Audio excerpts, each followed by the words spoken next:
अस्सलाम वालेकुम। मेरा नाम मोहम्मद शुएब है और आप देख रहे हैं शेबी बिटकॉइन यूट्यूब चैनल। आज के दिन मेरा टॉपिक क्रिप्टो मार्केट की अपडेट देना है मार्केट के हवाले से, और अमेरिका की इकॉनमी के हवाले से बहुत ज़्यादा बुरी न्यूज़ है, बहुत ज़्यादा बुरे फैक्ट्स हैं जो मार्केट को डाउन साइड पर ले जा सकते हैं। तो इन सारी चीज़ों को डिस्कस करेंगे। सबसे पहले जो है क्रिप्टो मार्केट की बात करते हैं। यहाँ पर S&P 500 का चार्ट मेरे पास ओपन है, और लास्ट टाइम अगर आप रेगुलर मेरी वीडियो देखते हैं तो यहाँ पर इस ट्रेंड लाइन के अकॉर्डिंग मैंने आपसे कहा था कि ये जो है इसका एक अप ट्रेंड चल रहा था ऊपर की तरफ। फिर जब इस ट्रेंड लाइन को इसने ब्रेक किया तो ये इसका एक बैरिश रीटेस्ट है, और इस बैरिश रीटेस्ट के बाद ये डाउन साइड पर आएगा। तो ऑलमोस्ट ये डाउन साइड पर आ चुका है। यहाँ पर अगर हम कैलकुलेशन करें तो तकरीबन 2% का इसने डिप लिया है, यानी कि अमेरिका की 500 बड़ी कंपनियां 2% डाउन गई हैं। उसके बाद अगर इस सपोर्ट को ये होल्ड नहीं करता तो इससे मज़ीद नीचे भी जा सकती है। तो इसका जो है फ़िलहाल क्रिप्टो मार्केट पर इतना ज़्यादा इम्पैक्ट तो नज़र नहीं आ रहा, लेकिन इससे थोड़ा बहुत कोरिलेशन है बिटकॉइन का और क्रिप्टो मार्केट का, तो इसका इम्पैक्ट हम क्रिप्टो मार्केट में भी देख सकते हैं। और उसके अलावा BTC की बात करते हैं। BTC की बात करने के लिए 4 आवर का टाइम जो है मैं ओपन करता हूँ। यहाँ पर 4 आवर के टाइम फ्रेम में कल के दिन जो मैं आपसे डिस्कस करके गया था लेवल, कल की वीडियो आपने देखी होगी तो आपको पता होगा कि मैं 2 लेवल डिस्कस करके गया था। मैंने कहा था अगर आपने बाइंग आर्डर लगाना है तो आप यहाँ पर अपना बाइंग आर्डर लगा सकते हैं, और उसके बाद इस जगह पर अपना सेल ऑर्डर लगा सकते हैं और टेक प्रॉफिट कर सकते हैं, और यहाँ से शॉर्ट की पोजीशन बिल्ड कर सकते हैं और यहाँ पर टेक प्रॉफिट कर सकते हैं। लेकिन अब यहाँ पर देखें मैनिपुलेशन भी होती है। ये पूरी रेंज की लिक्विडिटी यहाँ पर हमारे पास इस वीक के ज़रिए स्वैप हो गई, यानी जिन्होंने यहाँ पर जो है हमारे पास एंट्री ली थी तो वो सारे के सारे मार्केट से आउट हो गए। तो मार्केट में एंट्री लेने का भी एक तरीका होता है, जैसे मैंने आपको पहले भी समझाया, अगेन मैं आपको रिवाइज कर देता हूँ कि जब मार्केट ने इस एरिया को ब्रेक किया, ठीक है, ब्रेक करने के बाद जब इसको रिक्लेम किया तो यहाँ पर हमने एंट्री लेनी होती है। डायरेक्ट जो आता है ना यहाँ पर इस जगह पर, उस जगह हमने एरिया पे एंट्री नहीं लेनी होती, क्योंकि यहाँ पर हम एंट्री लेंगे डाउन साइड पर स्टॉप लॉस लगाएंगे और स्टॉप लॉस हिट करने के बाद मार्केट ऊपर चली जाएगी। तो इसलिए जो है हमने सबसे पहले दोबारा से रिक्लेम करने का इंतज़ार करना होता है कि अगर ये अपनी प्रीवियस सपोर्ट को दोबारा रिक्लेम करता है एज अ सपोर्ट तो फिर हमने वहाँ पर एंट्री लेनी होती है। मार्केट से लिक्विडिटी ऑलरेडी वाइप आउट हो चुकी होती है तो फिर मार्केट ने ऊपर जाना होता है। तो जिस तरह मार्केट यहाँ पर हमें ऊपर जाती नज़र आई, ठीक है, तो अभी भी बिटकॉइन उसी रेंज में ट्रेड कर रहा है, तो फिलहाल ये हफ्ता हमारा इसी रेंज का रह सकता है।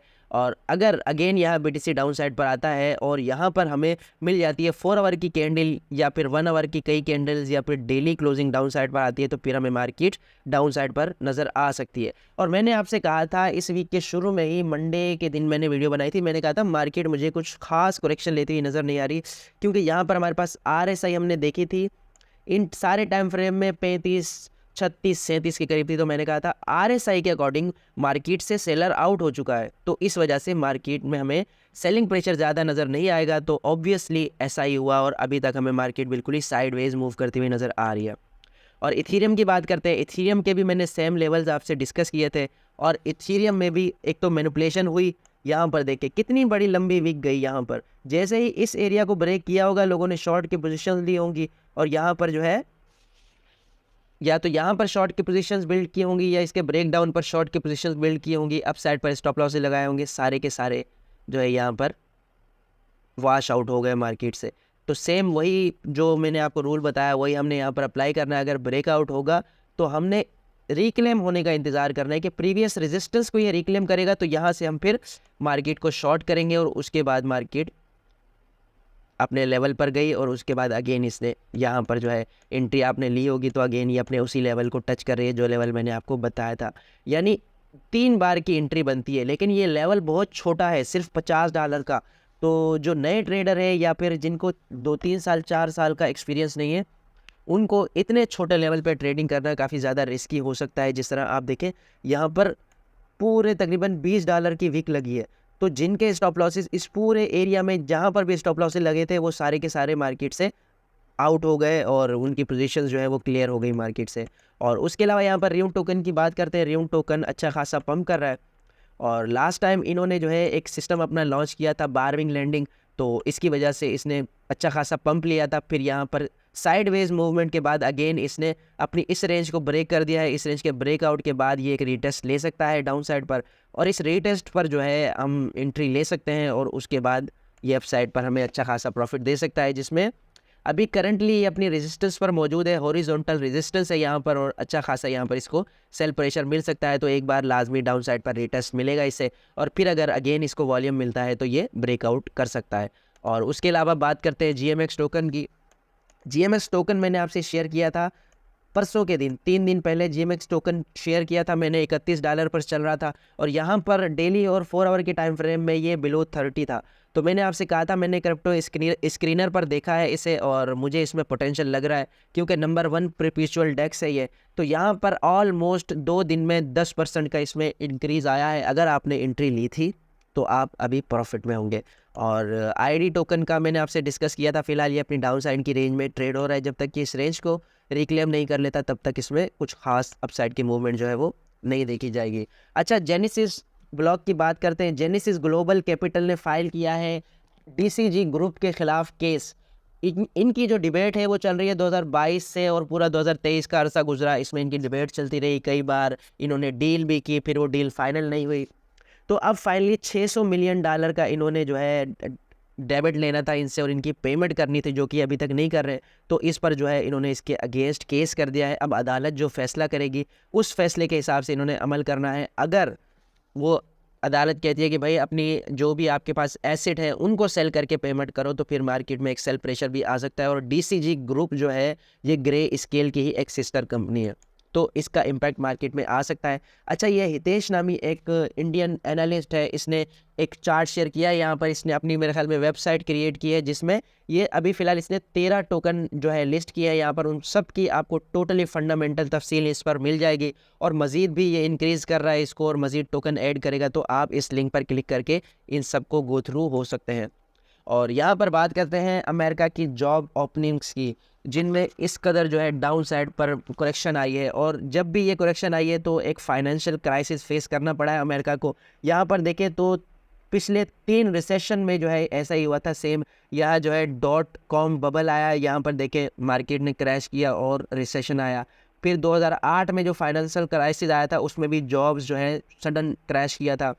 और यहाँ पर देखें कोविड-19 में भी शार्प डिक्लाइन हुआ था, और अब अगेन शार्प डिक्लाइन हो रहा है। तो अगेन जो है रिसेशन के ख़तरात बताए जा रहे हैं अमेरिका के बारे में। और ये एक इकोनॉमिस्ट है, इसने भी कहा है, जो चीज़ मैं आपसे 4-5 दिन से डिस्कस कर रहा हूँ, ये इसने कल के दिन रात को 11 बजे ये चीज़ कही है। तो आप अंदाज़ा लगाएं कि मेरी जो थ्योरी थी वो किस तरह जो है इम्प्लीमेंट हो रही है इस चीज़ पर। इसने कहा है कि CPI डेटा जो है 9 से 3 पर आ गया, लेकिन इसकी वजह ये थी कि आयल जो है वो कोलैप्स हुआ था 50%, ठीक है। लेकिन अब अगेन आयल जो है वो 40% जो है अपसाइड पर गया है, ठीक है। मई से लेकर अब तक 40% अप गया है। तो इसने कहा है कि CPI जो है अगेन बढ़ने के लिए तैयार है। तो CPI का जो डायरेक्ट कोरिलेट है वो इंटरेस्ट रेट से है, कि महंगाई कम करने के लिए जो है डिमांड गिराई जाती है और सप्लाई गिराई जाती है, जिसकी वजह से लोग जो हैं पैसा नहीं होता लोगों के पास, और इस वजह से लोग जो है ख़रीदारी कम करते हैं, महंगाई कम होती है। तो यहाँ पर जब आयल की प्राइस अगेन अप होगी तो मार्केट में अगेन महंगाई बढ़ सकती है, और इंटरेस्ट रेट भी बढ़ता रहा तो इसका जो है फिर क्या इम्पैक्ट होता है वो मैं आपको दिखाना चाहता हूँ यहाँ पर। कि बैंकरप्सी फाइलिंग जो है बहुत ज़्यादा बढ़ गई है। यहाँ पर 4 वीक्स की मूविंग एवरेज के अकॉर्डिंग ये डेटा है, और यहाँ पर अगर देखें तो बिग स्पाइक आई है यहाँ पर 2022 से 23 के अरसे में। यानी बहुत बड़ी जो कंपनी है, कोविड-19 के क्राइसिस के बाद ये बहुत बड़ा फाइनेंशियल क्राइसिस है, जिसमें इस कदर तेज़ी से बड़ी बड़ी जो कंपनीज़ है उन्होंने बैंकरप्सी फाइल की है। क्यों की है? क्योंकि इंटरेस्ट रेट बहुत ज़्यादा होने की वजह से बड़ी कंपनीज़ पर और बैंक्स पर जो है बहुत ज़्यादा बुरा इफेक्ट पड़ता है, और इस वजह से वो कोलैप्स कर जाते हैं। और एक और यहाँ पर US गवर्नमेंट के जो डेबिट हैं उनका जो इंटरेस्ट वो पे कर रहे हैं, वो पर डे $2 बिलियन इंटरेस्ट पे कर रहे हैं, जो कि कोविड-19 में 1 बिलियन था। यानी 2020 में $1 बिलियन था, और अब वो 2 बिलियन पे कर रहे हैं। और यहाँ पर लास्ट में बताया गया है कि 10 साल के अरसे में ये जो 2 बिलियन का है ये 2 ट्रिलियन का हो सकता है। और साथ में यहाँ पर एक और चीज़ मैं आपसे शेयर करूँ तो यहाँ पर जो बाइडेन साहब इंटरव्यू दे रहे हैं कि US has the strongest economy in the world. तो यहाँ पर US की सिचुएशन भी मैं आपको सारी बता रहा हूँ, और इस चीज़ में कोई मतलब दो राय नहीं है कि US जो है पूरी दुनिया में फ़िलहाल इम्पैक्ट करेगा। लोगों के जो रिज़र्व हैं वो डॉलर्स में हैं। तो जब बिलफर्ज रिसेशन आता है अमेरिका में तो फिर ये पूरी दुनिया को अपनी लपेट में लेगा। और एक बार हम अगेन 2008 के फाइनेंशियल क्राइसिस में, जैसे यहाँ पर आपको स्पाइक नज़र आ रही है ना, ये 2008 8 का रिसेशन था और ये कोविड की वजह थी और ये अगेन हमें रिसेशन के ख़तरा जो हैं, यानी बहुत ज़्यादा चांसेस है कि रिसेशन जो है आ सकता है अमेरिका में और फिर इसका इम्पैक्ट हमें नज़र आएगा। और उसके अलावा लास्ट में गूगल के बारे में मैं आपको बताना चाहता हूँ, ये एक अच्छी न्यूज़ है। गूगल ने जो है अपडेट किया है क्रिप्टो करेंसी और उससे रिलेटेड जो प्रोडक्ट्स हैं उनके हिसाब से उसने जो है अलाउ कर दिया है promotion of blockchain based games involving NFT और स्टार्टिंग 15 सितंबर, यानी 15 सितंबर से इसने जो है एनएफटी वगैरह और ब्लॉकचेन बेस्ड गेम उन सब के प्रमोशन की इजाज़त दे दी है। तो ये थी आज की वीडियो। उम्मीद है कि आज की वीडियो भी आपके लिए इन्फॉर्मेटिव रही होगी। मिलते हैं अपनी नेक्स्ट वीडियो में। अल्लाह हाफिज़।